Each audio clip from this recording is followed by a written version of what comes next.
Hello, नमस्कार. सगळ्या ताईंचं, दादांचं, आपल्या मैत्रिणींचं, सगळ्यांचं आपल्या आजच्या या न्यू व्लॉगमध्ये स्वागत आहे. कालच आपण आपला एक लाईव्ह केला होता.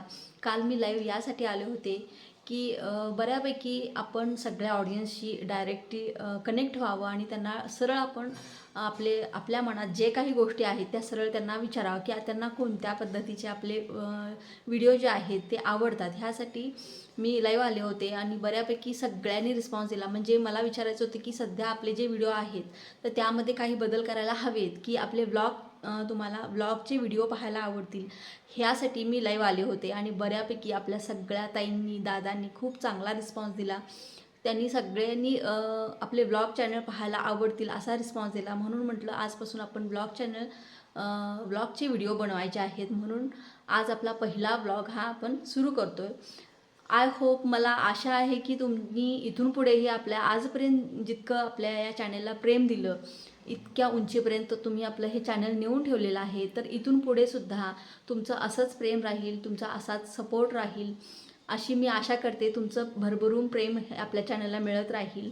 तर आजपासून आपण एका नवीन गोष्टीची सुरुवात करत आहोत. आणि सध्या आता उन्हाळा सुरू आहे, मुलांचे उन्हाळा सुट्टी सुरू झालेली आहे. आणि ह्या उन्हाळा सुट्टीतच काहीतरी माणसाला ॲक्टिव्हिटी करावीशी वाटते, काहीतरी नवीन सुरू करावंसं वाटतं. आणि आपल्या चॅनललासुद्धा आता 3 वर्ष झालेली आहेत आणि चॅनलसुद्धा आपलं असंच उन्हाळ्यामध्ये सुरू केलेलं होतं. तेव्हासुद्धा असेच सुट्टीचे थोडेफार दिवस होते. मार्चमध्ये सुरू झालं होतं आपलं चॅनल आणि आता सध्या एप्रिल आहे, म्हणजे जवळजवळ 3 वर्ष कंप्लीट झालेले आहेत. तेव्हासुद्धा मी सुरुवातीला ब्लॉगच सुरू केले होते. आणि व्लॉग सुरू करता करता हळूहळू मी आपल्या आध्यात्मिक व्हिडिओकडे वळले होते. आणि त्यातून आपलं चॅनल खूप फास्टरित्या ग्रो झालं होतं. खूप चांगल्या पद्धतीने तुम्ही रिस्पॉन्स दिला आणि खूप उंचीवर नेऊन दिलं. असंच तुमचं प्रेम कायम राहो आणि अशीच तुमची साथ आपल्या चॅनलवरला सतत राहो, तुमचा सपोर्ट नेहमी राहील अशीच मी आशा करते. आणि इथून पुढे तुम्ही जो रिस्पॉन्स दिला, ब्लॉग तुम्ही सुरू करा असं सगळ्या बऱ्यापैकी आपल्या मैत्रिणींनी, ताईंनी, दादांनी खूप चांगला रिस्पॉन्स दिला. खूप चांगले, तुम्ही सुरू करा असं बोलले कमेंट्सद्वारे आपण जेव्हा लाईव्ह आलो होतो त्यावेळेला. त्यामुळं म्हटलं ठीक आहे, सगळ्यांना आपले व्लॉग चॅनल पाहायला आवडत आहेत तर आपण व्लॉग सुरू करूया असा आपण डिसिजन घेतला. तर आजपासून आपले व्लॉग येतील आणि तुम्ही त्यांना खूप चांगला रिस्पॉन्स द्याल अशी मी आशा करते. तुमचं भरभरून प्रेम मिळेल. तर आज आपला पहिला ब्लॉग येतो आहे. तर इथं मी काळ्या हुलग्याच्या शेंगा असतात ना, तर त्याची भाजी बनवायला मी गॅसवरती कढई गरम करून घेतली. त्यामध्ये 4 चमचे तेल टाकलं, मोहरी टाकली, मोहरी छान तडतडली, जिरे तडतडले आणि त्यानंतर एक अखंड कांदा आणि टोमॅटो त्यामध्ये परतून घेतलं. त्यात थोडीशी हिंग पण टाकली, थोडीशी हळद टाकली आणि छान असा कांदा आणि टोमॅटो अगदी लाल होईपर्यंत मस्तपैकी परतून घेतला. आता ही जी काळ्या हुलग्याची भाजी आहे ना, तर ओल्या शेंगा असतात काळ्या हुलग्याच्या, तर त्याची सोलून केलेली भाजी आहे.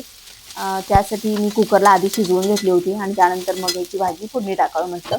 तर त्यामध्ये मी कांदा लसूण मसाला जो असतो, कांदा लसूण मसाला तिखट, लाल तिखट जे असतं तर ते आहे, ते वर्षभरासाठी आम्ही बनवून ठेवतो. कोल्हापूर साईडला जर तुम्ही कधी जेवण केलं असेल, कोल्हापूर साईडचे जर तुम्ही असाल तर तुम्हाला माहिती असेल. तर कांदा लसूण मसाला हाच मसाला आम्ही प्रत्येक भाजीमध्ये, आमटीमध्ये, अगदी मटण, अंडी सगळ्या भाज्यांसाठी आम्ही हाच कांदा लसूण मसाला जो तिखट असतो ना, तर तो वापरतो. त्यामध्ये छान अशी थोडीशी गरम मसाला टाकून घेतला आणि थोडीशी चवीपुरतं मीठ टाकलं आणि भाजी परतून घेतली. तर हे काळे हुलगे जे आहेत ना, इतक्यात माझ्या लक्षात आलं की सकाळी मी नेहमीच चिमण्यांसाठी बाहेर पाणी ठेवत असते. आज सकाळी ठेवले की नाही हेच विसरून गेले होते. म्हणून म्हटलं बघूया प्लेटमध्ये पाणी आहे की नाही चिमण्यांना, कारण उष्णताच इतकी पडलेली आहे ना, भयानक उन्हाळा पडलेला आहे. माणसांचीच हालत इतकी बेकार झालेली आहे. तिथं पक्ष्यांना कुठे पाणी भेटणार आहे आणि कुठे निवारा असणार आहे.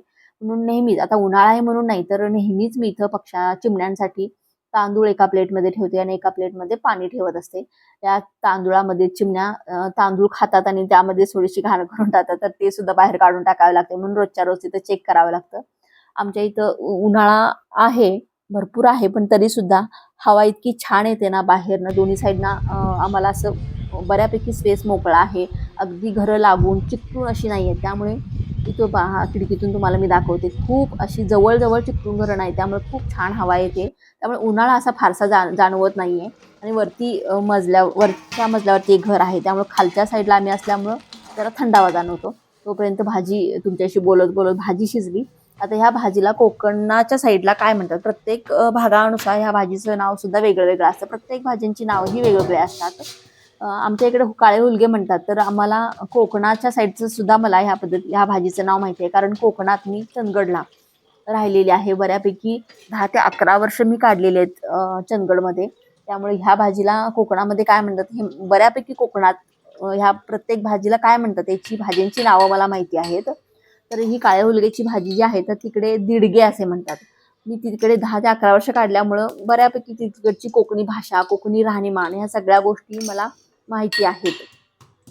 कोकण जे चंदगड तालुका जो आहे ना, तो कोल्हापूर जिल्ह्यातला अगदी शेवटच्या टोकाचा तालुका आहे. म्हणजे कोल्हापूरपासून तो 130 किलोमीटर अंतरावरती आहे. आणि चंदगड जे आहे ते कोकणापासून अगदी बॉर्डरला आहे. तिन्ही बॉर्डरच्या मध्यावरती बसलेला तो तालुका आहे. त्यामुळं सगळ्या पद्धतीचं राहणीमान तिथं अनुभवायला मिळतं. अगदी कोकण 30 किलोमीटर अंतरावरती आहे. म्हणजे सिंधुदुर्ग जिल्हा जो आहे तो 30 किलोमीटर अंतरावरती आहे. आंबोली हे तुम्हाला माहिती असेल पर्यटन स्थळ. अगदी तिथे पूर्ण महाराष्ट्रातील लोक तिथं स्थळाला भेट द्यायला येतात. पावसाळ्याच्या दिवसामध्ये खूप छान व्ह्यू असतो, खूप मस्त असं तिथं असतं. तर अगदी 30 किलोमीटर अंतरावरती चंदगडपासून आहे ते. आणि गोवा जो आहे तो 60 किलोमीटर अंतरावरती आहे. त्यामुळे अगदी राज्यांच्या तिन्ही बॉर्डरला चिकटून हा चंदगड तालुका जो आहे तो तिथे वसलेला आहे. त्यामुळे परंतु सगळं राहणीमान जे आहे ना, तर ते पूर्णपणे कोकणी आहे. कोकणी भाषा, कोकणी राहणीमान सगळ्यापैकी त्यांचं जे वेशभूषा जी असते तर ती सुद्धा कोकणी आहे. त्यामुळं तिथं राहून आता बऱ्यापैकी तिथं पाऊस जो असतो ना, अगदी एकदा पाऊस सुरू झाला तो अगदी 8 दिवस पाऊस संपत नाही असा पाऊस चालू असतो. आणि तसा पाऊस पडला तरच त्या लोकांना पाऊस पडला असं वाटत असतं. अशी कंटिन्युअस सतत जेव्हा मे जूनमध्ये पाऊस सुरू होतो तो डायरेक्ट ऑक्टोबर दिवाळीच्या वेळेलाच तो पाऊस उघडतो. क्वचित असा सलग पडत असतो, म्हणजे 8 ते 10 दिवस सलग पडत असतो आणि मध्ये 1-2 दिवस राहिलेलं असतं. चंदगडचं नाव काढत काढत आमच्या मी स्वयंपाक आवरला सगळा, चपाती भाकरी भाजी पालेभाजी झाली, भांडी घासून घेतली. इतक्यात आमच्या जेवायला आल्या आणि येता येता त्यांनी एक पार्सल घेऊन आलं. आता तुमच्याशी मी बऱ्यापैकी चंदगडचं नाव काढलंच योगायोगाने, आणि आमच्या आहोने सुद्धा एक पार्सल घेऊन आलं होतं. तर ते पार्सल आलं होतं ते सुद्धा त्यांना चंदगडहून आलं होतं. आता हे पार्सल त्यांना चंदगडहून कुणी पाठवलं होतं, तर आमच्या आहोंचे एक मित्र आहेत. आता आम्ही इतके वर्ष तिथे राहिलेलो आहे, त्यामुळे त्यांची खूप अशी जवळची जिवलग मैत्री जी असते ना, तर तिथे त्यांची एक मैत्री झालेली आहे. त्यांचे आहोंचे आमचे मित्र आहेत. तर हे त्यांचे जे मित्र आहेत ना, ते मुंबईला गेले होते त्यांच्या पाहुण्यांच्याकडे कुठेतरी, काहीतरी त्यांचा कार्यक्रम होता. तर त्या कार्यक्रमाला त्यांचे मित्र गेले होते. तर तिथून येताना त्यांनी मिठाई आणली होती.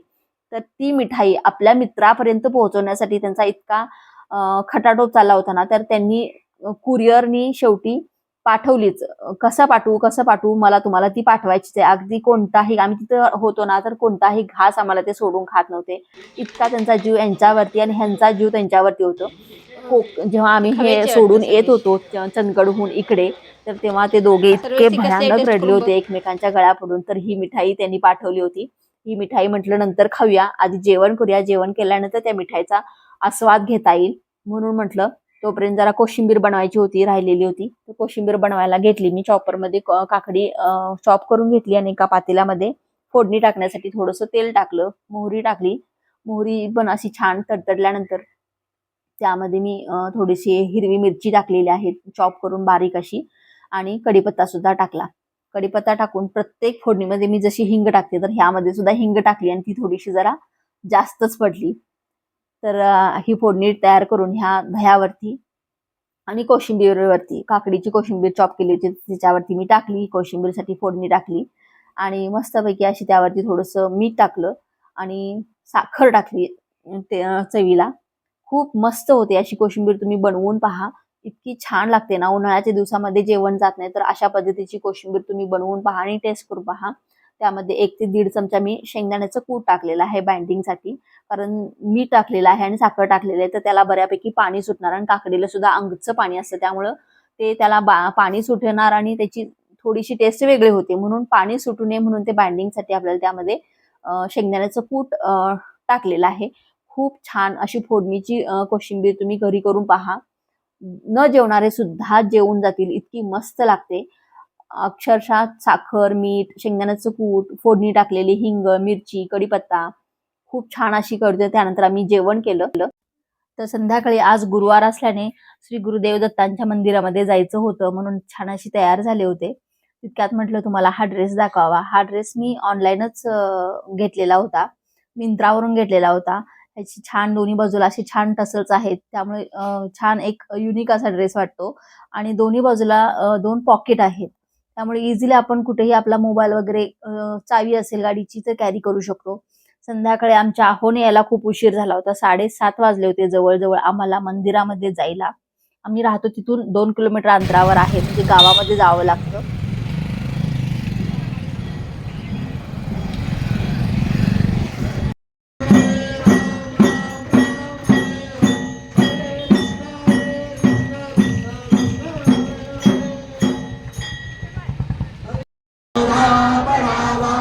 उपेक्षो नको गुणवंतानंदा प्रभो नायका मादने हे चिराता जय जय रघुवीर समर्थ जागाडिगानी मनजाय मागे जागाडिगानी विदुर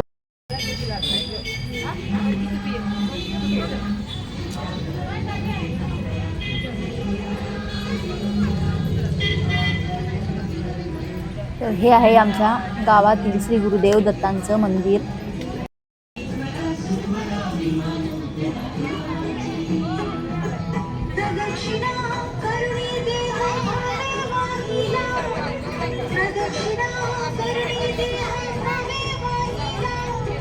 त्यानंतर इथे आलो आम्ही आमच्या गावातील महालक्ष्मीच्या मंदिरामध्ये. दोन्ही मंदिरं अगदी जवळच आहेत. रोडच्या पलीकडे दत्तगुरूंचं मंदिर आहे आणि रोडच्या अलीकडे महालक्ष्मीचं मंदिर आहे.